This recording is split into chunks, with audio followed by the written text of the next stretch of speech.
Just stopping is almost impossible. You need to figure out something that's more important to you than drinking, and also think through very hard the negative consequences of continuing it. You had to let a lot of you die when you stopped being an addict and something new be reborn. If you have big ambitions, you want to do something big with your life, stay the hell away from drugs and alcohol. You see, I didn't know back then that alcohol is the second most addictive drug on planet Earth. A crazy first time drinking alcohol that never stopped for me. Alcohol is the most harmful drug on planet Earth. You see, if alcohol was invented now, it would be banned as a substance. Alcohol is the deadliest drug known to mankind, killing 3 million people every year. It seeps into every aspect of our society. Why, though, have we allowed alcohol to have such a strong influence over our thoughts, behaviors, and actions? Maybe we are predisposed. It's a combination. I don't know, but I do see that a lot of people are trying to escape. But overall, they have to be in enough pain that they want to change. The overall risk of liquor outweighs any known benefits. As alcoholics, we want to see one piece of the puzzle and see the entire picture. It doesn't work that way. When we get addicted to drugs and alcohol and we have demons, they can tend to bring out the worst in us, make us do things we never thought we'd do. I was going to alcohol as my way to either escape, to feel better, to feel confident, feel good about myself. I think I'm probably in my 30s in terms of how many people I know that have died from the disease of addiction. Friday night at 5 p.m., the wine bottle would be opened. I started really hating who I was. And for the first time in my life, I knew that drunk Julie was too powerful, that I couldn't control her, and I needed help. Alcohol can kill people. And I was super close. I think there's a good chance I could be dead. Yeah, I'd be dead. Why does society encourage us to drink? Perhaps it is because many find a false sense of confidence in intoxication, leading to easier but less fulfilling social obligations. Perhaps it is because the numbness provides distraction. Perhaps it is because alcohol is a $1,600 billion industry worldwide.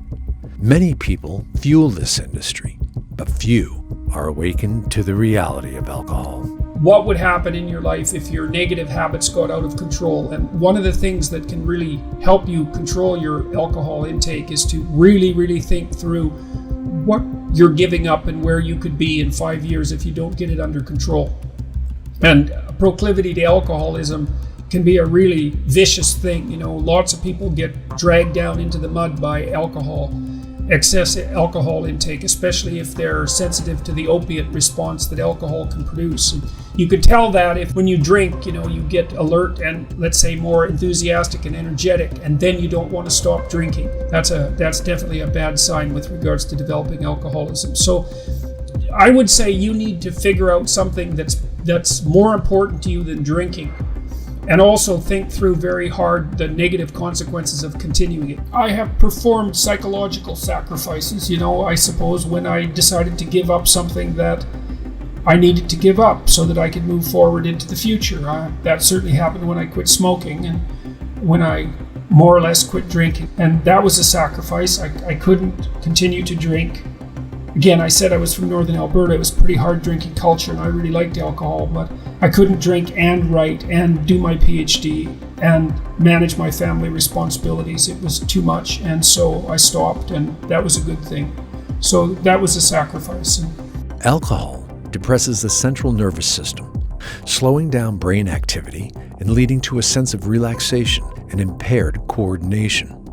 At the same time, it inhibits certain neurotransmitters, causing further cognitive impairment and slurred speech. The combination of these effects results in intoxication, including impaired judgment, reduced motor skills, and altered behavior. Every time I did drugs, every time I got drunk, every time I got messed up, I didn't have a bad time.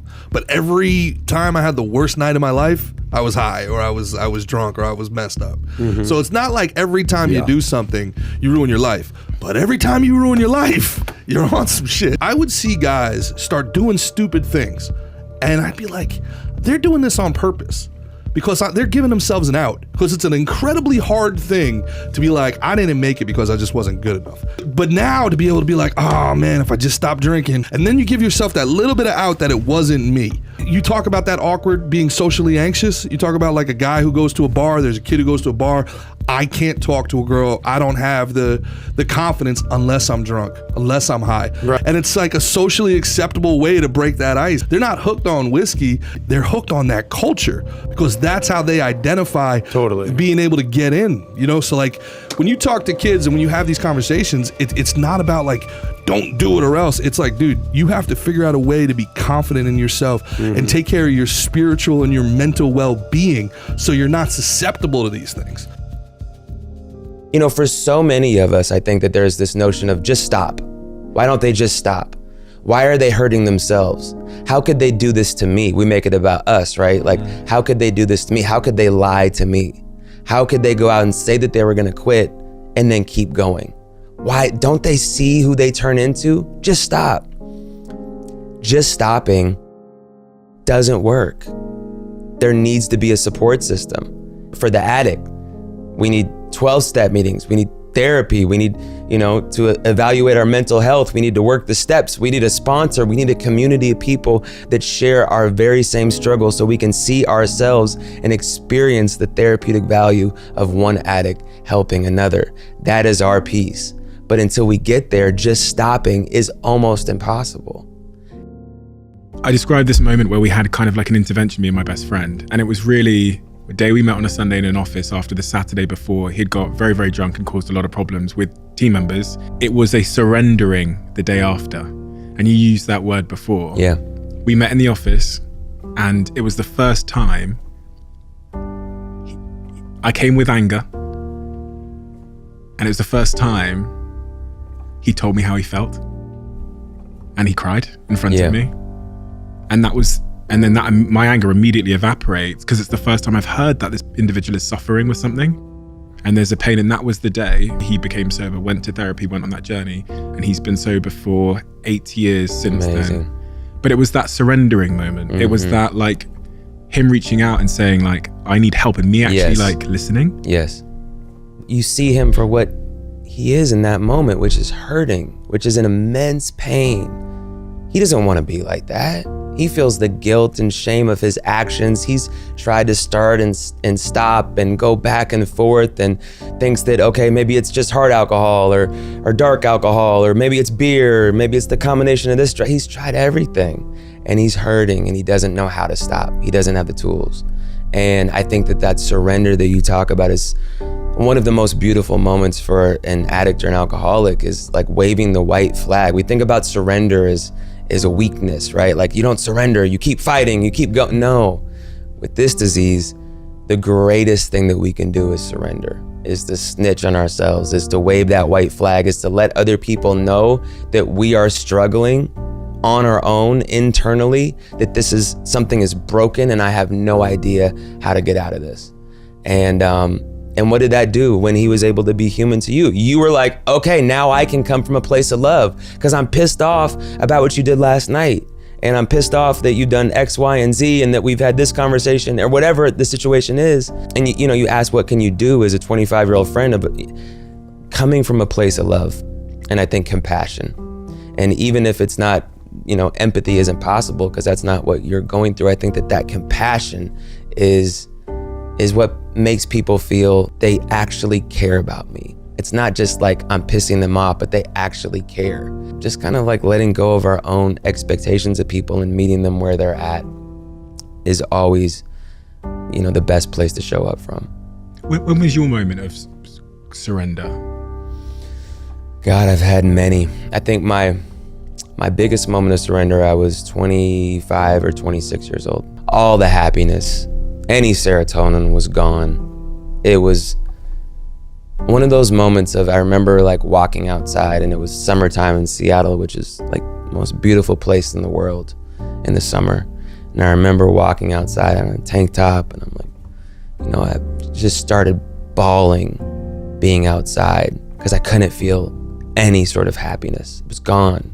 It was like it had evaporated, and I didn't really want to be here anymore. Like, there was that moment. It was like there was no real suicidal ideation or plan, but it was just this like, maybe this world's not for me because I don't know what I'm doing here anymore.